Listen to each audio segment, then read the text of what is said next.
Hello friends. तो friends, हमारे यहाँ क्लाउडी वेदर है, थोड़ा बारिश के छींटे भी गिर रही है, बूंदें गिर रही है और मैं कर रही हूँ मेरे कुछ प्लांट्स के रिपोर्ट। ठीक है। तो जब हम नर्सरी से किसी भी प्लांट्स को लाते हैं और वो रेड सॉइल में, क्ले सॉइल में, बहुत ही चिकनी मिट्टी में लगा हुआ होता है, तो उस मिट्टी को किस तरह से हमको हटाकर प्लांट्स को लगाना चाहिए, तो यही मैं शेयर करने वाली हूँ। अब टेबल कैबिने के जो प्लांट को दिखा, इस प्लांट को भी मैं रिपोर्ट करने वाली हूँ। तो मैं किस तरह से रिपोर्ट करती हूँ मैं आपके साथ शेयर करने वाली हूँ।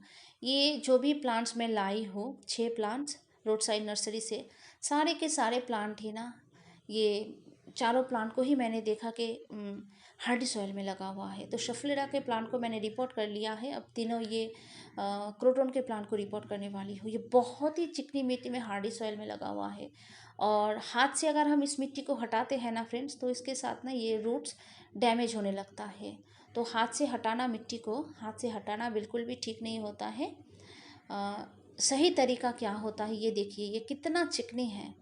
अगर इसी मिट्टी के साथ प्लांट्स को हम रिपोर्ट कर देंगे ना, कुछ टाइम तो ये अच्छे से सरवाइव करेगा, लेकिन बाद में ना ये प्लांट सूखने लगेगा, ख़राब हो जाएगा, क्योंकि इसके रूट्स अच्छे से फैल नहीं पाएगा। अच्छे से पानी भी जब आप प्लांट में डालेंगे ना, ये मिट्टी इतना हार्डी होता है ना, इससे ना प्लांट्स अच्छे से पानी को ना सोख नहीं पाएगा, तो धीरे धीरे प्लांट ख़राब हो जाएगा। इसलिए सही सही होता है कि जब हम प्लांट्स को नर्सरी से लाए, तो हार्डी सॉइल को, रेड सॉइल को हटाकर इस तरह से फिर वेल ड्रेन सॉइल बनाकर प्लांट्स को लगाना चाहिए। तो मैंने बकेट में पानी लिया है, तीनों प्लांट को पानी के अंदर रख दिया है।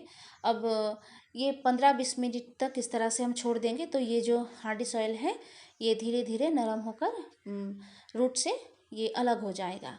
ठीक है। तो यही सही तरीका होता है। जब भी मैं प्लांट्स को नर्सरी से लाती हूँ और मैं देखती हूँ रेड सॉइल में या फिर हार्डी सॉइल में लगा हुआ होता है, तो कुछ टाइम मैं इस तरह से पानी के अंदर छोड़ देती हूँ।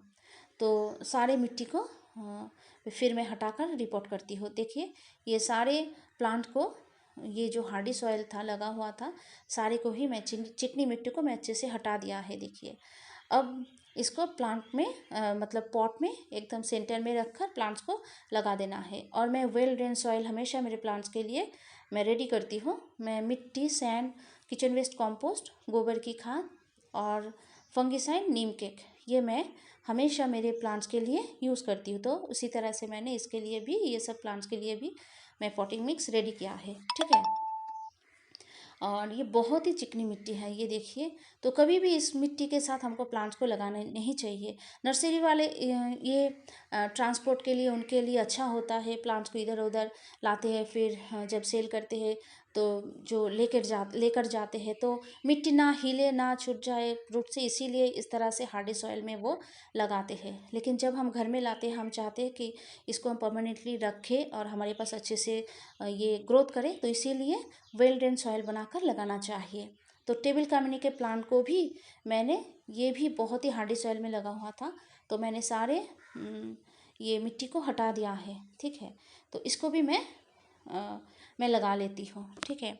और जो नए गार्डनर है फ्रेंड्स, वो इस टाइम इस तरह से, इस गर्मी के टाइम बिल्कुल भी इस तरह से रिपोर्ट ना करे, क्योंकि उनके लिए थोड़ा प्रॉब्लम हो सकता है। लेकिन रेनी सीजन में कर सकते हैं। ठीक है। जो बहुत सालों से गार्डनिंग करते हैं, उनको पता होता है कि प्लांट के साथ कब कैसा करना चाहिए, किस तरह से केयर करना चाहिए। ठीक है। तो मैंने तो रिपोर्ट किया है, क्योंकि बारिश होने वाली है और क्लाउडी वेदर है, इसीलिए मैंने रिपोर्ट किया है। और सारे प्लांट में मैंने पानी दे दिया है मिट्टी में। अब ये सारे प्लांट को कुछ दिन शेडी प्लेस में रखना है, ब्राइट लाइट में रखना है, लेकिन बिल्कुल भी डायरेक्ट धूप में रखना नहीं है। ये अच्छे से इसकी ग्रोथ दिखाई देगा, फिर हमको इसे सुबह की धूप दिखाना है। और इस तरह से हमने रिपोर्ट किया है। थोड़ा शॉक भी लगा है, इस तरह से कुछ लीव्स येलो कर गिर सकता है, लेकिन प्लांट्स हमारा धीरे धीरे ये बहुत ही अच्छे से ग्रोथ करेगा। ठीक है। तो मेरा ये तरीका, मेरा ये सब प्लांट्स, ये वीडियो अगर आपको अच्छा लगता है फ्रेंड्स, तो लाइक करना, शेयर करना, और जो नए हैं मेरे चैनल में, प्लीज़ सब्सक्राइब करना। Okay friends, bye.